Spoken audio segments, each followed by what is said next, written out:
Hey, Alex Keller here, and thank you so much for joining me for your practice today. But first, I want to show off my Tomfoolery Outdoors t-shirt from Tomfoolery. But let's get started. We're going to start off in a simple sits position. Just to warm up the spine, reaching the right arm up and over. Maybe coming to the left forearm or staying to the hand, whatever variation feels best for your body today. Inhale, center, reaching the left arm up and over. Whatever variation you took on the right side, go ahead and take it on the left. Inhale, back to center, and then walk those hands as far forward as feels comfortable. Keeping the sits bones rooted, lengthening through the crown of the head. And keep in mind that we're just warming up.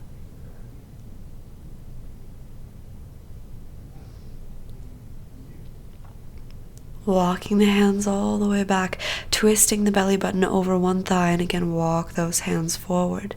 Keeping both sits bones rooted down, really stretching through that opposite hip.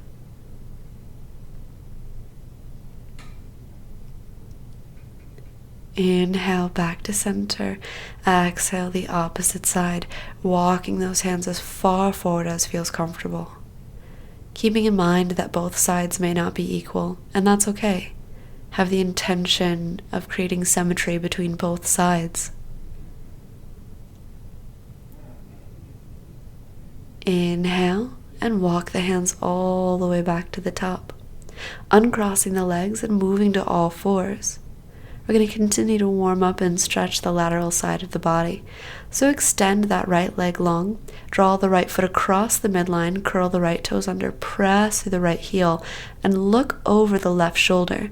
So you'll stretch through the right side of the body, through the right side of the hip. Inhale, back to center. Exhale, release. Left leg high, curl the left toes under, crossing the midline of the body, look over the right shoulder, and stretch through that left side. You may even feel it in the right hip. Come back to center, and I'd like you to cross that right foot or right knee in front of the left, and then draw the hips over to the left. This may be very intense if your left hip is very tight. So be mindful, uncrossing the leg, drawing the left leg, the left knee in front of the right knee, and pressing it over to the left.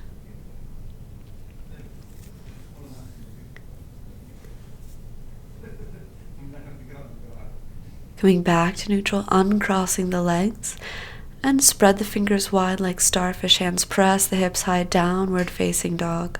Let's take the time to warm up the hamstrings. Come onto the toes, bend the left knee, lower the right heel. Press back to the toes, bend the right knee, lower the left heel.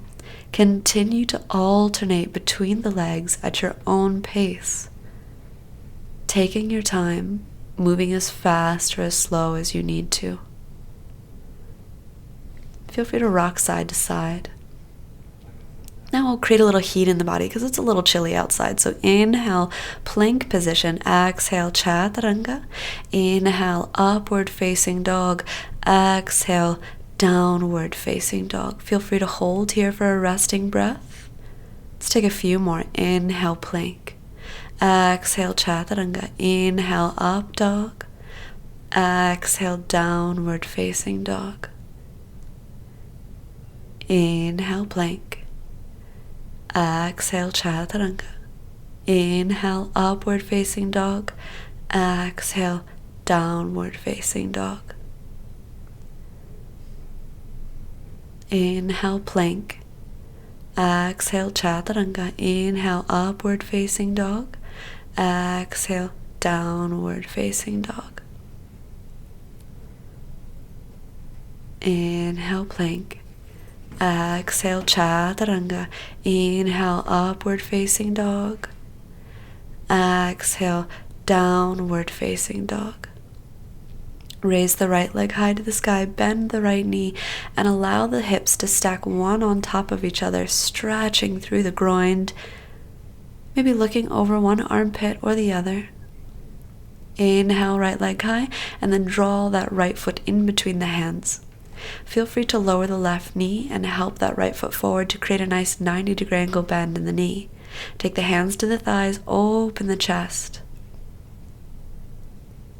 Getting a nice stretch in that left hip flexor. We're also getting into that psoas muscle and the quadriceps. Feel free to drop the hands back to the mat. And then heel toe the right foot over to the right, creating room for the right hand inside of the right foot. Hanging out here, or maybe dropping to the forearms. Whatever variation feels best for your body. Today we want to move to an ooh, never an ouch. To increase sensation, feel free to lift the left knee, stretching that left hip flexor, and maybe even feeling it in the right hamstring. Now externally rotate that right knee, coming onto the knife's edge of the right foot, moving into the sartorius and the tensor fascia latae that attaches to the IT band. So for my cyclists and runners out there, this is a really nice post-run stretch for you. Pressing back onto the hands. Taking your time, being mindful as we move back to downward facing dog. Step the right foot back. Take a resting breath here. Inhale the left leg high. Bending the left knee, stacking the hips one on top of each other to open the groin and even maybe feel it in that hip flexor and the hamstring. Square off the hips, lift the left leg high, draw the left foot in between the hands, holding here, or maybe dropping the right knee, pressing the hands into the left thigh. Fix your outfit. Opening the chest.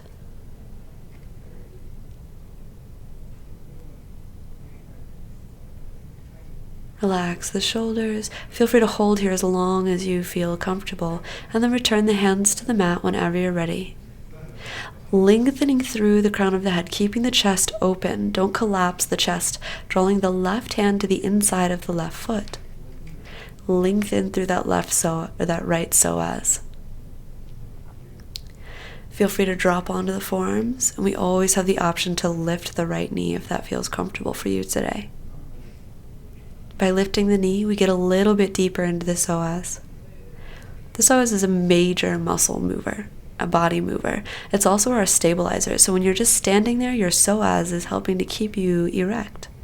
Lower that right knee, and externally rotate the left knee, or the left hip, excuse me. The knee wants to stay safe. The hip is the one that rotates, coming onto the knife's edge of the left foot.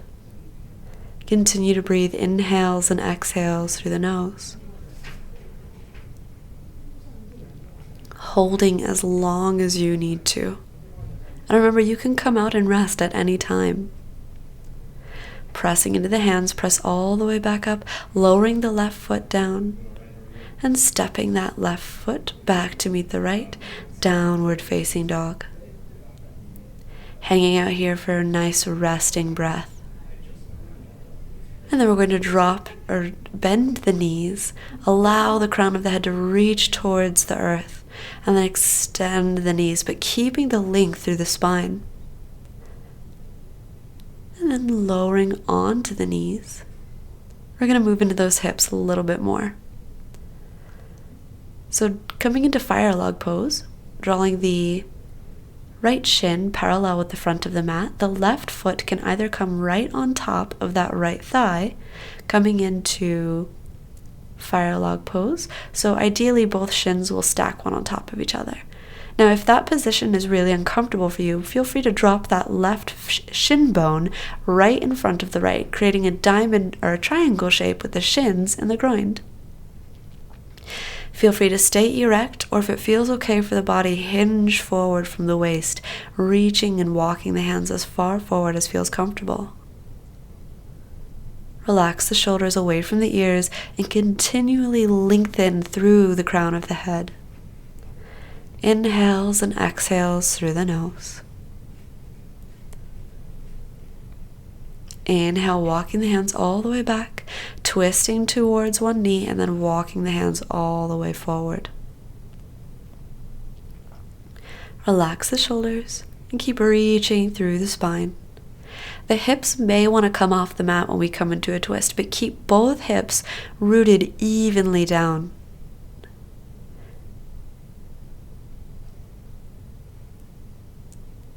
Walk the hands all the way back and twist to the opposite knee, walking the hands forward, again keeping both sits bones rooted down, lengthening through the crown of the head.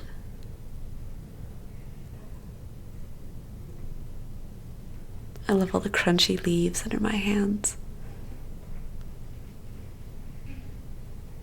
They're a little wet this morning and cold, but it was still so beautiful. Nothing like doing yoga in nature. Let's walk those hands all the way back, taking a lateral stretch, reaching one arm up and over just to release any tension that we've made developed in the low back. Feel free to drop to the forearm or stay to the palm. Inhale, come all the way back to the top, left hand or the opposite hand to the floor, reaching up and over.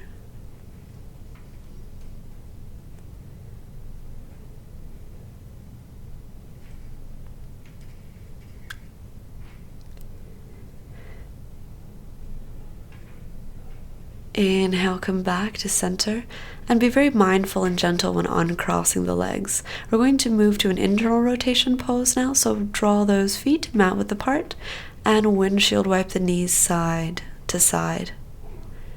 Internal rotation and external rotation, just getting a little bit of movement before we move to the opposite side. Drawing the left shin parallel with the front of the mat, the right foot is going to come right on top. Or maybe right in front. Yes, I have a very large gap in between my legs, so I'm going to take the other modification where my shin is going to come right in front. Keeping the spine erect and walking the hands as far forward as feels comfortable.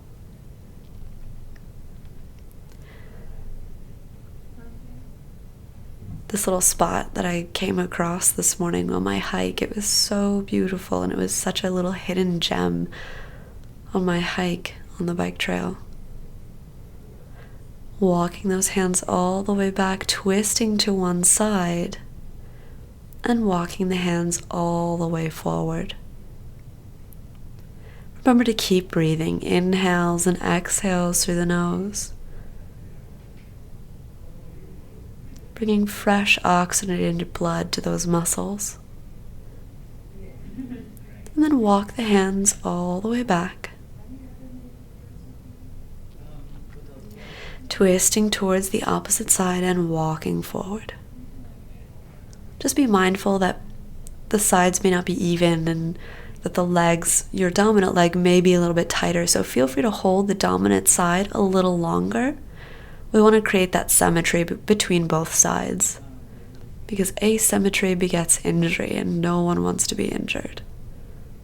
Walking those hands all the way back to the top. Lateral stretch, reaching one arm up and over.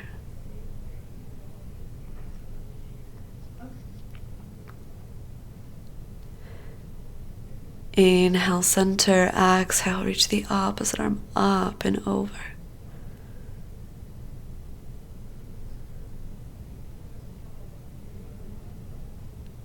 Inhale, back to center. And then coming to a comfortable sits position as we take our final bow of class today. Bow to your potential. Thank you so much for joining me today. I hope to see you soon. Namaste.